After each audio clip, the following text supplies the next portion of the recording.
Kas teie ehk teate, miks inimesed on jooksmas kõige järgi, mida nad massajakirjandusest, ajalooraamatust või kuskilt mujalt ametlikust allikast kuulduna teada on saanud? Sageli inimesed tormavad ega anna aru, kuhu nad tormavad. Nad pühitsevad, kummardavad, tähistavad midagi, millest neil õrna aimugi pole. Kuid kas see kõik on ikka mõistlik? Ehk tasuks ikka ennem mõelda ja uurida, mida tegelikult tähendab üks või teine asi ja mida inimesed tegelikult pühitsemas, mille järgi pidutsemas või keda tegelikult austamas ja seeläbi ka kummardamas on. Head valentinipäeva kõigile! Te teate kõik ju, kes oli see Valentin ja miks te tähistate just seda sõbrapäeva sellesama valentinipäeva nime all. Te kõik olete kindlasti ka katoliiklased, käite kirikus, kummardate sellepärast seda katoliika pühaku valentinipäeva nii väga armastategi ja sellel päeval kõigile oma sõpradele head sõbrapäeva soovitagi. Kas pole nii? Mina kirikus ei käi, mina pole katoliiklane ja ma ei kummarda kellegi ees.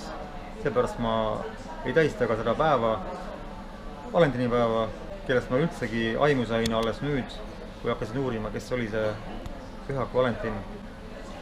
Ühesõnaga, see Valentin oli vanas Roomas üks pühak, kes siis pani paari inimesi selleks, et nad ei läheks sõtta, et nad oleksid abielus, et siis oleksid laulatatud või võtke kuidas tahate ja sellega siis saaksid vabastuse sõtta minekust. Aga see Valentin siis hukati sellepärast, et ta oli eiramas keisri käsku ja ta hukati 14. veebruar aastal 269. Sellepärast seostati siis päev, mida tegelikult vanad paganad tähistasid hoopis teisel eesmärgil sellesama pühaku Valentiniga ehk siis sellesama Rooma katoliku ühe kummardajaga. Aga tegelikult tähistasid samal päeval vanad paganad Roomas nende jumala Fauni ehk Lupercaliuse päeva. See oli siis see jumal, kes siis kaitses aasasid ja aasadel karjatatavaid kariloomi. Tähistasid sel päeval siis selle jumala päeva ja sellega nad siis tõid talle ohvreid ehk nad olid jällegi veel katoliiklusesse pööramata, aga juba allalastud veedadena hakanud tarbima liha ja pidama loomi. Ehk siis nad ohverdasid juba loomi, mida vanasti veedad ei teinud. Ja ohverdasid seda siis nende karjaõnne ja aasade jumalale Faunile ehk Lupercaliusele. Seepärast oli siis see püha Lupercalia, mida siis tähistati samal päeval, kui hukati siis pühak Valentin. See püha nägi ühesõnaga ette seda, et karjused läksid siis aasale, ohverdasid seal lambaid ja muid kariloomi, tegid nende nahast siis omale piitsad, koorisid ennast paljaks, määrisid ennast kokku siis nende ohverdatud loomade verega ja jooksid siis piitsad käes Rooma. Roomas aga olid ootamas neid naised, viljatud ja lastetud naised, kuna sel ajal oli Roomas siis suur laste suremus ja laste sündimise hulk oli vähenenud, siis selline piitsutamine nägi ette seda, et naised, kes said siis nende paljaste meeste käest piitsa, olid nagu õnnistatud ja nemad siis just nimme ootasidki neid mehi, et lasta siis ennast nende veriste piitsadega ära piitsutada. Hiljem muidugi see riitus muutus ja naised juba hakkasid ka ennast paljaks koorima ja siis lõpuks kõik muutus üheks armupeoks, sulandus orgiaks ja niimoodi siis hakkasid seal Roomas toimuma suured veriste ohverduste järgsed orgiad, kus muidugi rõhk polnud enam mitte armastusel, vaid armumisel, ehk siis sellisel seksuaalkirede rahuldamise päeval. Ja niimoodi siis sulandusid ajapikku need 2 päeva, pühak Valentini hukkamise päev ja Lupercalia kokku ja sellest sai siis üks ühine riituse päev, mida hakati siis nimetama püha Valentini päevaks. Need pühad ei ole siis mitte otseselt armastuse kuvamise ega armastuse tähistamise pühad, vaid sinna alla käib siis nagu armunute, sõprade ja kõiksuguste armunute päeva tähistamine ja need armunud ei olnud siis seal vanas Roomas alalastud paganate pühade juures mitte ainult meeste ja naiste vahelised armumised, vaid ka meeste omavahelised armumised, nii et nendel pühadel ei ole sugugi tegemist mitte perekondlike pühadega, kus siis auseis on perekond, mehe ja naise armastus, armastus siis vanemate ja laste vahel, vaid see on selline üldine ja läbi leierdatud sõna nagu armumine, mis siis tegelikult teeb väärtusletuks selle armastuse kui enda mõiste ja olemuse. Ehk ühesõnaga ei saa armastada kõiki ja kõikjal, vaid armastus on ikkagi mingi püham asi, mis siis on pühendatud kellegile ja kellegile ühele naisele, ühele perekonnale, mitte siis nende vastu, kellest inimene on sõltuvuses või kes siis on otseselt inimese pajuki toitjad ehk kasutoojad. Praeguses ühiskonnas kasutatakse sõna armastust, et armastatakse justkui kõiki, kuid see kõik on tegelikult lihtsalt näitemäng. See võib-olla ongi siis selle valentinipäeva teene, et see sõna on kaotanud siis oma tegeliku väärtuse. Muidugi ei jätnud seda kõike tähelepanuta ka ärimehed, kes siis hakkasid sel päeval inimestele pähe määrima selliseid kombeid, et inimesed hakkaksid siis kinkima üksteisele pudi-padi, nodi-sodi, igasugused niped-näped ja 19. sajandil, kui Ameerikas oli just kriisiaeg, leidsid siis ärimehed, et on hea hakata inimestele soovitama tuju tõstmiseks ja justkui sõpruse ja armastuse tõstmiseks postkaartide kinkimist ja niimoodi tekkis Ameerikas siis suur postkaardi kinkimise buum ja on kestnud kuni tänase päevani, mitte ainult postkaartide, vaid ka, nagu ma rääkisin, igasuguse muu sodi ja nodi. Ja niimoodi on teada, et ainuüksi 2007. aastal teenis Ameerika ettevõtte Hallmark ainult valentinipäeval kaarte müües $4 miljonit kasumit.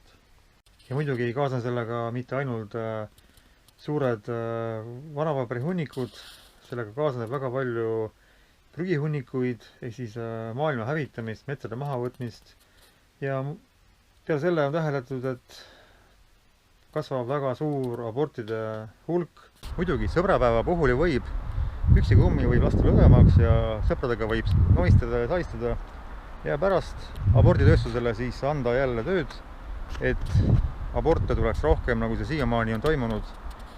Paraku need sõbrapäeva saistajad, nahistajad, nihverdajad ja lodeva elu elajad ei tea abordiga kaasneva karmalise vastutuse suurust ja sellepärast on see abortide tegemine siis niivõrd laiahaardeline ja inimestelt üldsegi röövinud igasuguse ettevaatlikkuse. Seega valentinipäev on tõestanud, et aborditööstus tegelikult kannab suuri tulusid just pärast seda suurt pühadust ehk siis seda suurt pühade lodevust. Selle püha jutumärkides ehk valentinipäeva olulisus on Eestis väga arusaamatu, kuna inimesed, kes tegelikkuses ei ole katoliiklased, on millegipärast jäljendamas kõike, mis tuleb sealtpoolt, on paika pannud siis Vatikani poolt ehk siis nende mitteinimeste poolt. Kuid millegipärast need inimesed, kes siin elavad, ei saa sellest aru ja tormavad kaasa, kuna tegu on läänest siia toodud pühaga, järelikult on see midagi väärtuslikku ja üldse ei anta aru, et perekonna sisene armastus, tegelik armastus on sellega siis minetanud oma tähenduse, sest nüüd võib ju lääneliku kombe kohaselt armastada kõiki ümberringi ja ka armatseda kõikidega, sest püha tegelikult seda ei tähendabki. Vanal ajal, kui meie esivanemad olid veel ehedad, kui nad elasid hinges, kelle teadvus oli kaaperdamata, siis praeguste teemonite poolt läksid paari, aga jaanipäeval ehk siis Kupala oli see püha ja just siis pühitseti armunuid, pandi nad paari ja need armu siis tegelikult mitte ei olnud vaid armunud, vaid nad olid inimesed, kes hakkasid koos elama, kes tegelikult olid elamas hinges ja kelle vahel oli siis tekkimas või tekkinud sügav armastus. Sellepärast on eestlaste hull kaasajooksmine mingi pühaga, kus armastus on pandud jutumärkidesse, seda koomilisem, et ei teata selle püha ajalugu, ei teata, kes oli see faun, kelle teine nimi oli Kupernali ja mida ta tegelikult üldse roomlaste jaoks tähendas ja et selle püha aeg voolas palju verd, ehk siis seks, veri ja lodevad elukombed on selle head valentinipäeva, head sõbrapäeva taga selle tegelikuks vundamendiks. Seega, kes te näete selle salvestust, ärge palun mulle soovige head sõbrapäeva, head valentinipäeva ja enne kui te seda üldse hakata kellelegi soovima, tehke oma selgeks, kes oli see pühak, Valentin, kust ta pärit oli, mille usku ta kandis, milline madal või kõrge energia seal taga on. Mina ütlen, et see oli madal ja tehke selgeks, et kas see loomade ohverdamine, kus siis veri voolas ja loomade nahkadest tehtavad piitsad olid selle püha üheks tööriistaks, on ikka kohane, et soovida kõikidele siis seda pitsa ja verega käima mineva orgia püha. Loodan, et kui teile ei midagi arusaamatuks, siis te hakkate ise uurima ja saate aru, et kui ogar on kaasa joosta kalendris, TV-s või ajalehes kirja pandud, öeldud, välja karjutud tähtpäevaga, ise sellest mitte mingit aimu omamata. Nägemist. Вот, кстати, скоро день Валентина, тоже интересный знак, да? То есть это ягодица перевернутая, а стрела это вот как раз символика педерастии, это гомосексуализма. Сейчас нам этот праздник навязывают, тоже способ управления. Вот таким вот образом энергии извращения сексуальной силы через праздники не наши, нам навязывают. И люди, не понимая, рисуют там сердечки и прочее, прочее.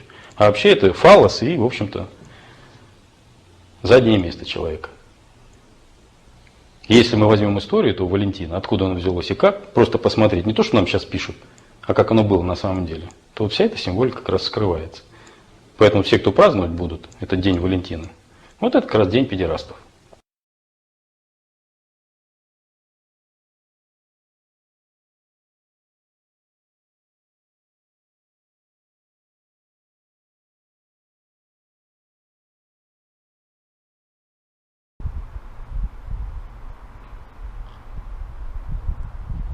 Kas te teate, inimesed, miks ei tähistata truuduse püha või õnneliku suure pere püha? Miks peab tähistama armunute püha, kui see mõiste armumine on väga laialivalguv? Miks peab olema püha armunutele just sellel päeval, kui hukati siis pühak Valentin või ohverdati loomi? Tegelikult armuda võib ju iga päev erinevasse inimesesse ja armuda kellesse iganes. Armuda siis kõikidesse korraga, ehk siis tegelikult mitte kellegisse. Seega mõelgem selle peale ja tähistagem siis pigem truudust, igavest armastust ja õnnelikku perekonda. Tähistavaid tähtpäevi ja need tähtpäevad võiks ise paika panna oma rahva poolt, sellepärast et need euroopalikud jutumärkides väärtused neid ei väärtusta ja neid päevi te kalendrist paraku leidmas ei ole. Selle peale isegi kraatsub Vares metsas, sest ka tema on minuga samal arvamusel. Neid päevi peaks tähistama ja need päevad tuleks siis luua kalendrisse.